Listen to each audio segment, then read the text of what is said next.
আল্লাহ রাব্বুল আলামিন কোরআনে হাকিমের মধ্যে বলেন, বান্দা তুমি তোমার অন্তরকে রবের ভয় দ্বারা পরিপূর্ণ করে দাও।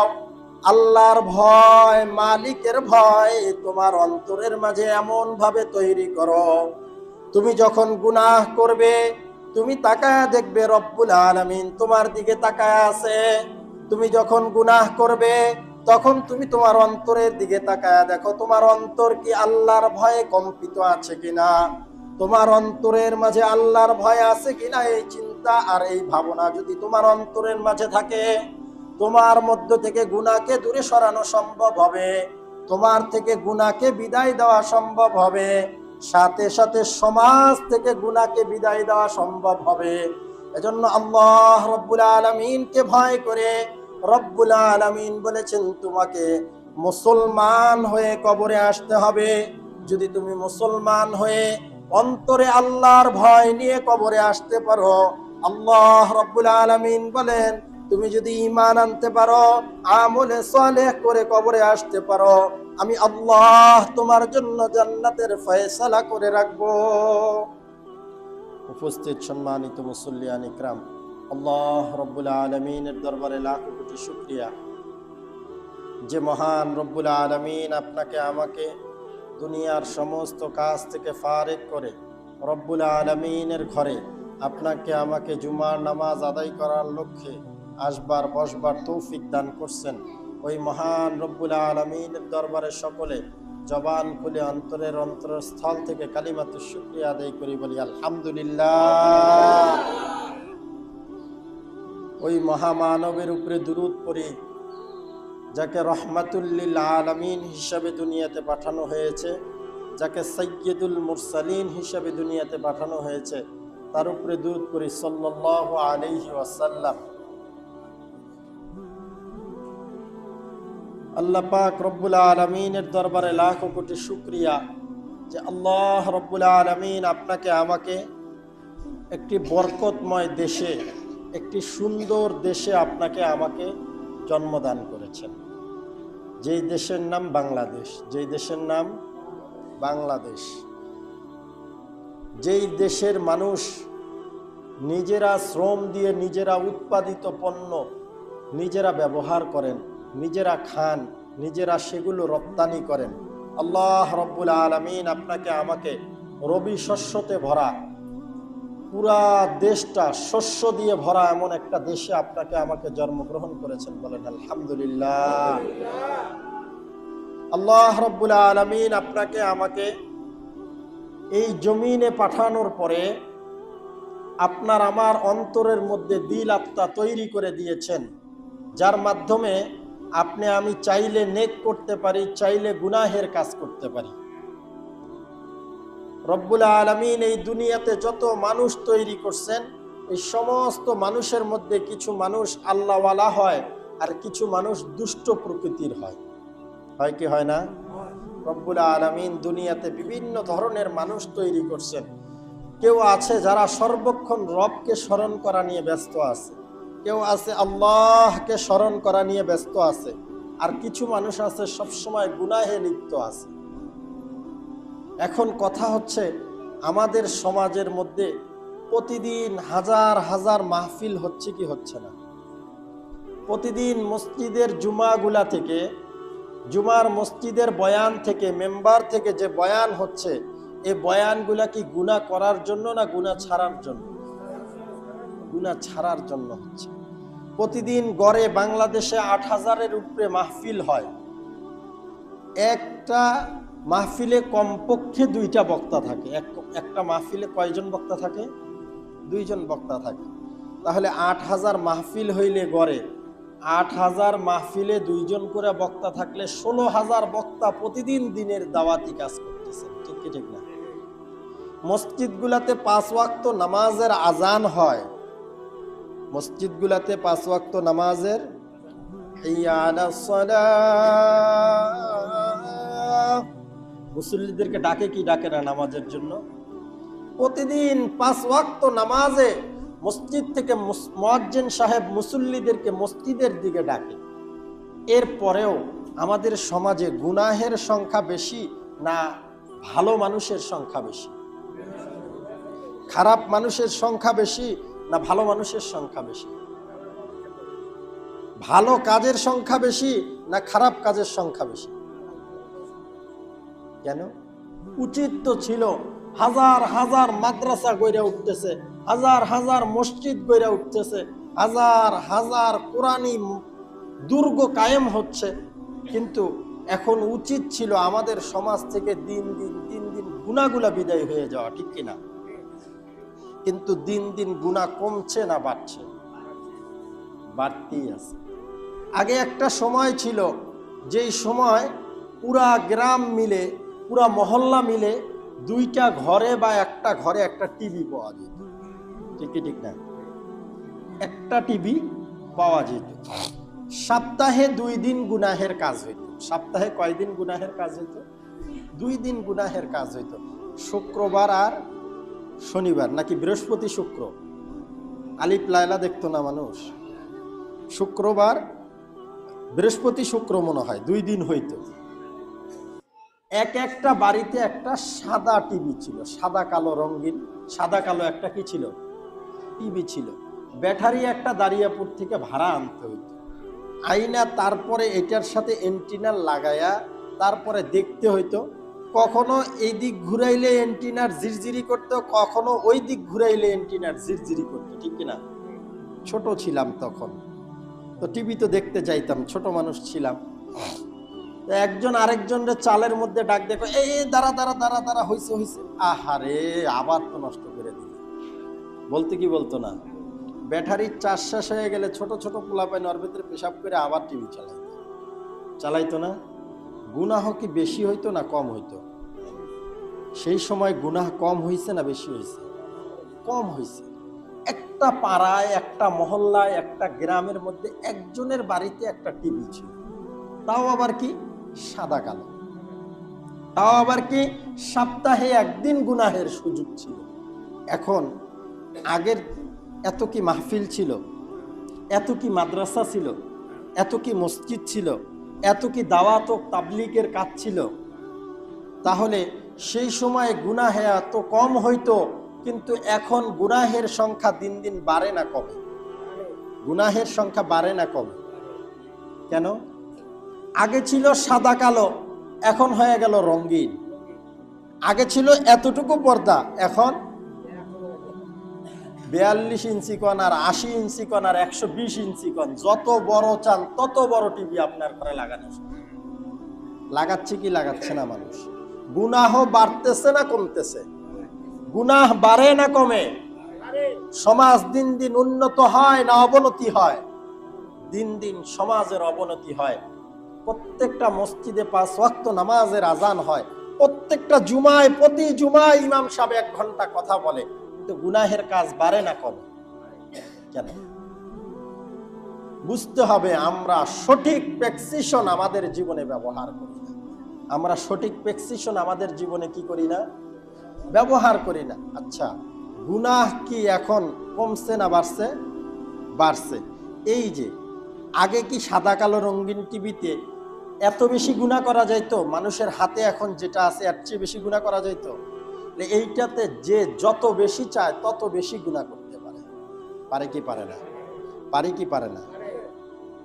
আপনার ছোট্ট বাচ্চাটা 7 বছর 8 বছর বয়স টিকটক চালানো শিখছে। টিকটক, মা এক পাশে বিছানায় শুয়ে মোবাইল গুতাইতেছে। মোবাইল কি করে? এই ঠেলতেই থাকে মোবাইলের মধ্যে। বাপে আরেক পাশে শুয়ে আরেকটা মোবাইল এইভাবে ঠেলতেই থাকে। মাঝখানে 4 বছর 5 বছরের ছোট্ট বাচ্চাটা একবার মায়ের দিকে তাকায়, একবার বাপের দিকে তাকায়। যদি মায়ের দিকে হাত দেয়, মায়ের মোবাইল নেওয়ার জন্য হাত দেয়, মা কয় সচ্ছি সেটি থেকে। বলে কি বলে না? বলে কি বলে না? বাপে যখন আবার বাপের মোবাইলটা নিতে চায়, বাপ কয় সরে এখান থেকে। এখন মাঝখানে পোলায় কতক্ষণ যখন দেখে মায়ের কাছেও মোবাইল পায় না, বাপের কাছেও মোবাইল পায় না, তখন 2 সাইডে লাইতে শুরু করে। বাপে 2 দিন পরে চিন্তা করলো, আরে দূর, 2টা মানুষ সারাদিন কাজকর্ম করে এসে একটু মোবাইল টিপি, তাও পোলাটা জ্বালাতন করে, হোক একটা পোলাটারে একটা মোবাইল কিনে দেয় কি দেয় না? ছেলেটার হাতের মধ্যে একটা বড় গজব তুইলা দিল কি দিল না? ছোট বাচ্চাটা মাঝখানে একটা মোবাইল কিনে দেওয়ার পরে এই ছোট বাচ্চাটা ফ্রি ফায়ারের কাজ শেখে, ফ্রি ফায়ার গেমস খেলা শেখে। দুই পাশে মা এই পাশে টিকটক দেখে, বাপে এই পাশে ফেসবুক চালায়, মাঝখানে পোলাটাকা দর দর দর দর দর মার মার মার মার বলে কি বলে না? কোথায় সমাজের অবস্থা? কোনোদিন চিন্তা করে দেখছেন? কোনোদিন চিন্তা করে দেখছেন আমার এই ছোট্ট শিশুটা, 5 বছরের শিশুটা ফ্রি ফায়ার গেমস নেশায় আসক্ত হয়ে গেল কোথায় থেকে? সমাজে তো প্রতিদিনই ওয়াজ হচ্ছে, সমাজে তো প্রতিটা জুমা থেকে আলোচনা হচ্ছে, কিন্তু মানুষের মধ্যে পরিবর্তন আসতেছে না। কেন পরিবর্তন আসতেছে না? ইয়া আইয়ুহাল্লাযীনা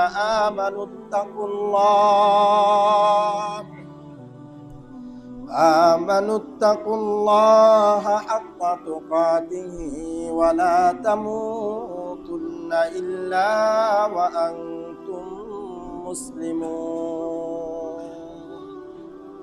হে ঈমানদারগণ, তোমরা আল্লাহকে ভয় করো। হে ঈমানদারগণ, তোমরা কাকে ভয় করো?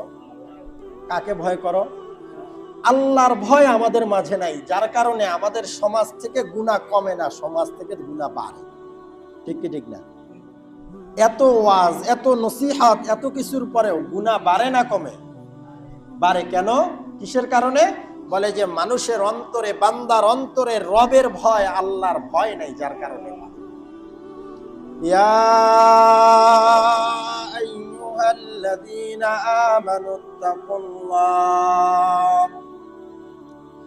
আমানুত্তাকুল্লাহা হাক্কা তুকাতিহি ওয়া লা তামুতুন্না ইল্লা ওয়া আনতুম মুসলিমুন। হে ঈমানদারেরা, তোমরা গুনাহ থেকে বাঁচো, তোমরা আল্লাহকে ভয় করো।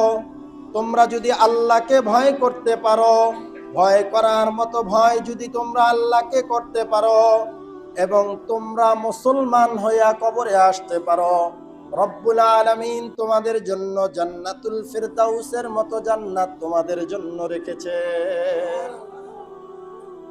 আল্লাহ বলে তোমরা আল্লাহকে ভয় করো, ভয় করার মতো করো, ভয় করার মতো, ভয় করার মতো করো, ভয় করো, আল্লাহকে ভয় করো। কিসের মতো?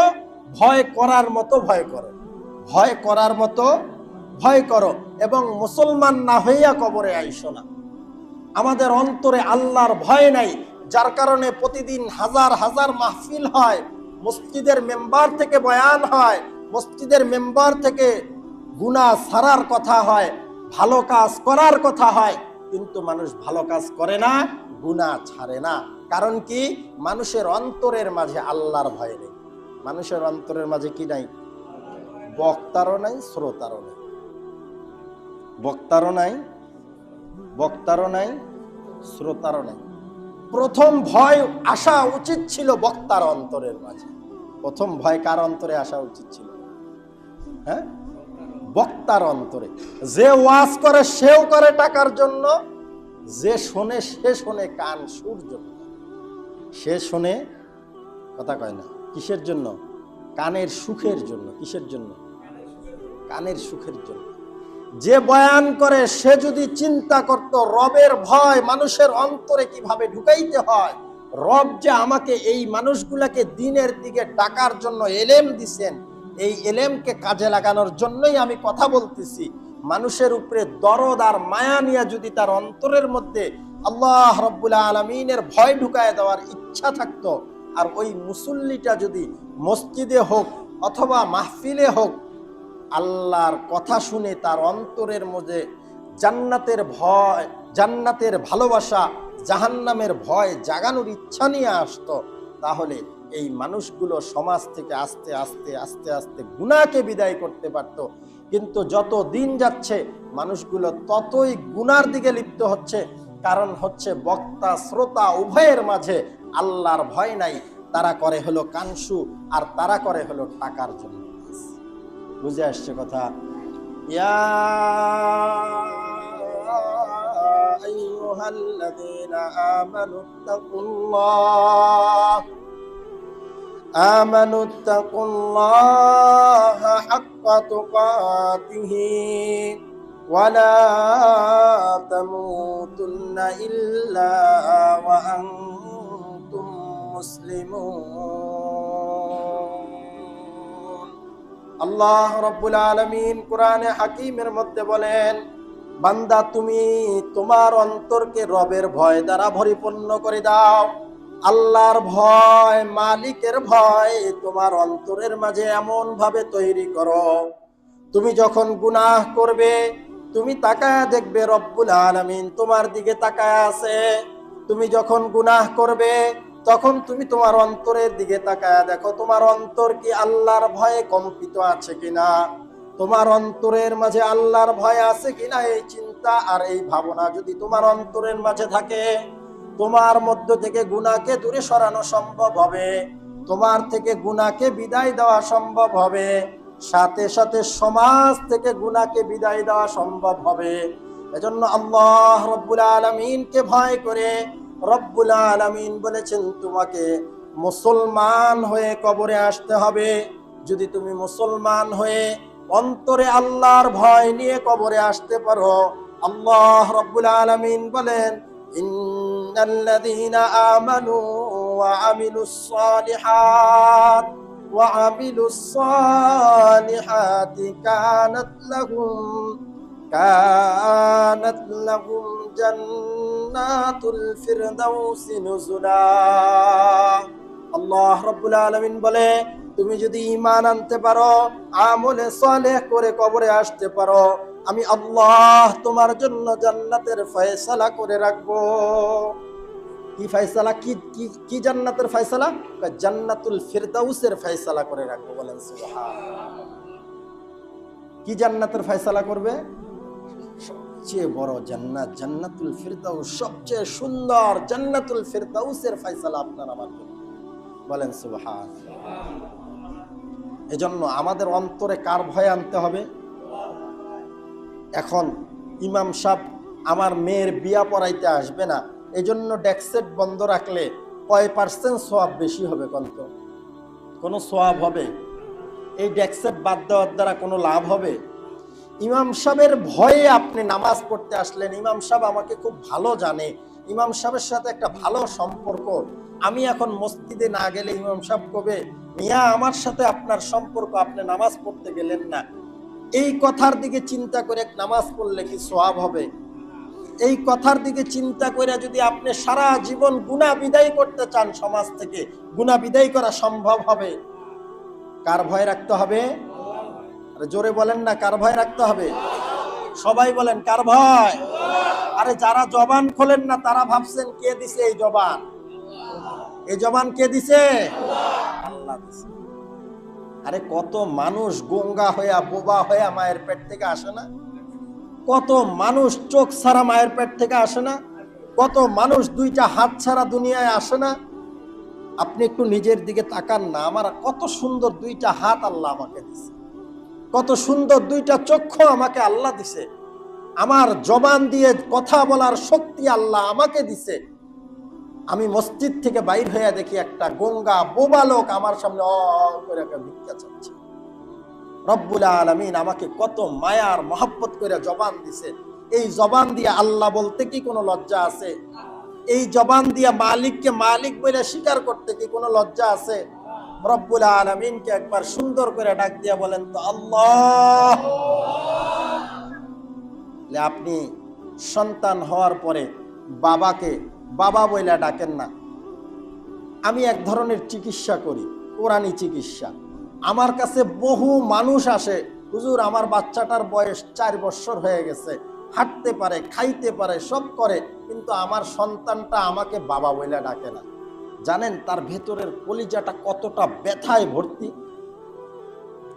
মা আয়েশা বলে, হুজুর জানেন আমার ছেলেটার বয়স 5 বছর, কিন্তু আমাকে মা বইলা ডাকে না। ছেলেটা আমার কথা বলতে জানে, টুকিটাকি কথা বলে, কিন্তু বাবাও বলে না, মাও বলে না। বলেন তো ওই বাবা মার কলিজায় ব্যথা আছে কি আছে না? অনেক কষ্ট আছে কি আছে না? আপনার সন্তান আপনাকে যখন বাবা বইলা ডাকে, আপনার সন্তান আপনাকে যখন মা বলে ডাকে আপনার কলিজাটা ভরে কি ভরে না? রব্বুল আলামিন আপনাকে কোন জিনিসের অভাব রাইখা দুনিয়াতে পাঠাইছেন? ওই মায়ের গর্ভে কোন জিনিসের অভাব রাইখা আপনাকে পালন করছেন? দুনিয়াতে আসার পরে রব্বুল আলামিন কোন জিনিসের অভাব আপনাকে দিলেন যে আপনি মালিককে আল্লাহ বইলা স্বীকার করতে চান না, মালিককে আপনি ডাক দিতে চান না? কিসের অভাব আল্লাহ রব্বুল আলামিন আপনাকে রাখলেন?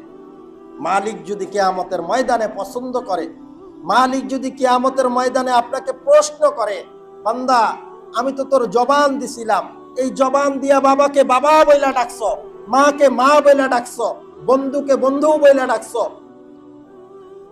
এত জবান ব্যবহার করছো, নেতাকে নেতা বইলা ডাকছো, নেতার পবিত্রতার ঘোষণা সারা দিন দিছো, আমার নেতার চরিত্র ফুলের মতো পবিত্র ঘোষণা দিছো, কিন্তু বান্দা আমি যে তোমাকে তৈরি করছি, আমি যে তোমাকে বানাইছি, বানানোর পরে যে আমি তোমাকে এই কথার ঘোষণা দিছি তোমার অন্তরে আমার ভয় আনো, তুমি কতদিন আমাকে তোমার অন্তরের মাঝে জাগায়া তুলছো? কতদিন তোমার জবানের মাঝে আমাকে স্বীকার করছো? কতদিন তুমি আমাকে আল্লাহ বইলা ডাকছো? কতদিন তুমি আমাকে মালিক হিসাবে ডাক দিছো? এই কথার জবাব যদি চাই আমরা কেউ দিতে পারবো? এজন্য আল্লাহকে আল্লাহ বলে ডাকতে কোনো অসুবিধা আছে? আল্লাহকে আল্লাহ বলে ডাকতে কোনো অসুবিধা আছে না? অন্তর ভৈরা মুখ ভৈরা ডাকতে হবে, অন্তর ভৈরা মুখ ভৈরা ডাকতে হবে। কেউ কেউ বলে আল্লাহ আল্লাহ আল্লাহ, আল্লাহকে ডাকতে হইলে মুখ ভৈরা অন্তর ভৈরা ডাকতে হয়, আল্লাহ এইভাবে ডাকতে হয়। মালিককে মহব্বত দিয়ে ডাকতে হয়। মালিককে কি দিয়ে ডাকতে হয়? আপনি যদি আল্লাহকে ডাকেন, আল্লাহ রাব্বুল আলামিনের যাররা পরিমাণ ইজ্জত কি বাড়বে? পুরা খোলাহাটির মানুষ মসজিদ ভৈরা যদি মালিককে ডাকে, তাতেও কি আল্লাহর এক যাররা পরিমাণ ইজ্জত বাড়বে? পুরা খোলাহাটির মানুষ যদি আসমানের দিকে জুতা দিয়ে ঢেলান, আল্লাহ রাব্বুল আলামিনকে অস্বীকার করেন, তাতেও কি মালিকের যাররা পরিমাণ ইজ্জত কমবে? মালিকের ইজ্জত কমবে না। কিন্তু আল্লাহ রাব্বুল আলামিনকে ডাকার দ্বারা আপনার আমার ফায়দা হবে, আপনার আমার ইজ্জত বাড়বে, আপনার আমার সম্মান বাড়বে, আপনার আমার ইজ্জত জান্নাত পর্যন্ত বুলন্দ হইতে থাকবে। বাইজে করেন সুবহানাল্লাহ। খোলাহাটির মানুষ এখন পর্যন্ত জবান খোলা শেখে নাই। এখন পর্যন্ত মসজিদে আধা ঘন্টা সময় দেন, এতটুকু সময় যদি আল্লাহকে না ডাকেন, এতটুকু সময় যদি আল্লাহকে স্মরণ না করেন, করবেন কবে? ডাকবেন কবে? আপনি মসজিদ থেকে বের হয়ে যাওয়ার পরে একটা কাজের মধ্যে লিপ্ত হয়ে যান, আপনার কি স্মরণ থাকে আপনি আল্লাহকে ডাকবেন? এই সময়টা তো আল্লাহকে দিচ্ছেন। এই সামান্য আধা ঘন্টা এক ঘন্টায় হুজুর যতবার সুবহানাল্লাহ বলে, হুজুর যতবার আল্লাহু আকবার বলে, হুজুর যতবার আপনাকে রবকে স্মরণ করতে বলে, আপনি একবার ডাইকেই দেখেন না। কিয়ামতের ময়দানে রব্বুল আলামিন এক একটা বান্দার এক একটা আমলকে, এক একটা নেফাকের কারণে, এক একটা কারণে এক একটা বান্দার এক একটা আমল ধ্বংস হয়ে যেতে থাকবে। এক একটা আমল এক একটা কারণে কি হয়ে যেতে থাকবে? ধ্বংস হয়ে যেতে থাকবে। মনে করেন আপনি নামাজ পড়তে আসছেন, কিয়ামতের ময়দানে রব্বুল আলামিন যখন কিয়ামত সংগঠিত হবে, ডাক দিয়া বলবে, আব্দুল করিম তুমি তো কিয়ামত দুনিয়ার জমিনে কি কি আমল করছো? বলবেন যে হুজুর আল্লাহ আমি কাউকে দেখানোর জন্য নয়, শুধুমাত্র কেবলমাত্র আপনাকে রাজি খুশি করার জন্য জুম্মার নামাজ পড়তে গেছিলাম। আল্লাহ খোলাহাটির মসজিদে আমি একেবারে নির্ভেজাল অন্তর নিয়ে নামাজ পড়তে গেছি। আল্লাহ রাব্বুল আলামিন বলবে, বান্দা আমি তো তোর অন্তরের খবর জানি। ওই দুনিয়ায় তোকে মানুষ মুসল্লি বলবে, ওই দুনিয়ার মানুষ তোকে ইমানদার বলবে, ওই দুনিয়ার মানুষ তোকে ভালো মানুষ বলবে, ওই দুনিয়ার মানুষ তোকে মসজিদের সভাপতি বানাবে, মসজিদের সেক্রেটারি বানাবে, তোকে সমাজের গণ্যমান্য ব্যক্তি হিসাবে গ্রহণ করবে। তাই তুই নামাজ পড়তে গেছিলি। বান্দা কিয়ামতের ময়দানে তোর জন্য কোনো পুরস্কার নাই। বান্দা তোর জন্য দুনিয়ার জমিনে যেই সম্মান চাইছিস তুই, সেই সম্মান আমি তোকে দিয়ে দিছি। আজকে মৃত্যুর পরে তোর জন্য কোনো পাওনা নাই, আজকে মৃত্যুর পরে তোর জন্য কোনো ভালাইয়ের কিছু নাই। কারণ সেদিন তুই আমার ভয়ে নামাজ পড়িস নাই, সেদিন তুই আমার ভয়ে আমার ভালোবাসায় তুই নামাজ পড়িস নাই। তোর পাওনা শেষ হয়ে গেছে। দুনিয়াতে তোকে মানুষ মুসল্লি বলছে, দুনিয়াতে তোকে আলেম বলছে, দুনিয়াতে তোকে মানুষ বক্তা বলছে, দুনিয়াতে তোকে ইমাম সাহেব বলছে, কিন্তু আর তোর পাওনা আমার কাছে কোনো কিছু বাকি নাই, তোর জন্য জাহান্নামের ফয়সালা হবে। ওই দিন রব্বুল আলামিন ফেরেশতাদের কাছে বলবেন, রব্বুল আলামিনের মায়া বেশি না কম? বেশি না কম? রব্বুল আলামিন মায়ার সাগরের দিকে তাকায়া, রব্বুল আলামিনের রহমান রহিম নামের দিকে তাকায়া রব্বুল আলামিন ফেরেশতাদেরকে বলবেন, বান্দার গুনাহের খাতা দিয়ে যেহেতু ভরপুর, বান্দার দেখো না কোথাও আমার জন্য, শুধুমাত্র কেবলমাত্র আমার জন্য কোনো একটা আমল করছে কিনা।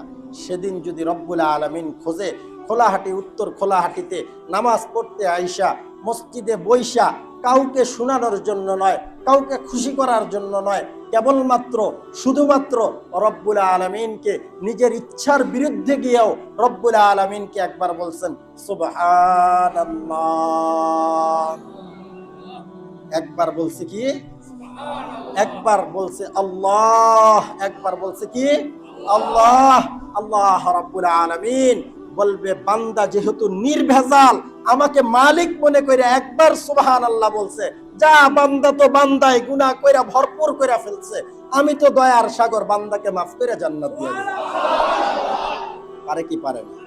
রব্বুল আলামিন কিয়ামতের ময়দানে বান্দার জন্য জাররা জাররা ওসিলা খুঁজতে থাকবে, বান্দার জন্য সামান্য সামান্য ভয়ের কারণগুলোকে খুঁজতে থাকবে, বান্দার ছোট্ট ছোট্ট আমলগুলোকে খুঁজতে থাকবে। আর এই ছোট্ট ছোট্ট আমলের বিনিময়ে বান্দার পেছনের সমস্ত গুনাহকে মাফ করে রব্বুল আলামিন জান্নাতের ফয়সালা করবেন। বলেন ইয়া আইয়ুহাল্লাযীনা আমানু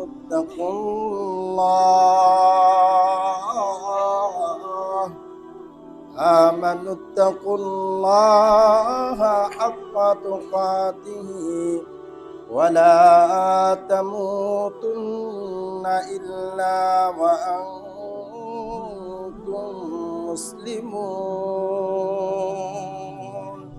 আল্লাহ রাব্বুল আলামিন কিয়ামতের ময়দানে বান্দাকে বলবেন, বান্দা আমার এই আয়াতের উপরে যেহেতু তুমি আমল করছো, তুমি আমি আল্লাহকে ভয় করছো আর মুসলমান হইয়া কবরে আসছো, নেক আমল নিয়ে কবরে আসছো, আমি তোমার জন্য জান্নাতের ফয়সালা রেখে দিলাম। বলেন এখনো যারা সুবহানাল্লাহ বলে নাই, রব্বুল আলামিনের কাছে এমন ভাবে ধরা খাবেন যেটা সেদিন কল্পনাও করতে পারবেন না। সেদিন দেখবেন যারা সুবহানাল্লাহ বলছে তারা জান্নাতের মধ্যে গিয়ে হাসতেছে, আর যারা সুবহানাল্লাহ বলে নাই তারা জাহান্নামের জানালা দিয়ে তাকায়া তাকায়া বলবে, বান্দা এতবার বলার পরেও তো তুমি বলছিলা, ভাই তুমি আব্দুল করিম, তুমি আব্দুল খালেক, আমিও তো তোমার সাথে বসেই নামাজে ছিলাম, কিন্তু তুমি সুবহানাল্লাহ বলার কারণে তোমাকে রব মাফ করে দিছে, আর আমি সুবহানাল্লাহ না বলার কারণে আমাকে জাহান্নামে দিছে। বলেন নাউজুবিল্লাহ। রব্বুল আলামিন এই ওসিলাকে তালাশ করে আপনাকে আমাকে মাফ করবেন। আল্লাহ রব্বুল আলামিনকে ভয় ভীতি করে এবং মুসলমান হয়ে কবরে যাওয়ার তৌফিক দান করে সকলে বলি আমিন। ওয়া আখিরু দাওয়ানা আলহামদুলিল্লাহি রাব্বিল আলামিন।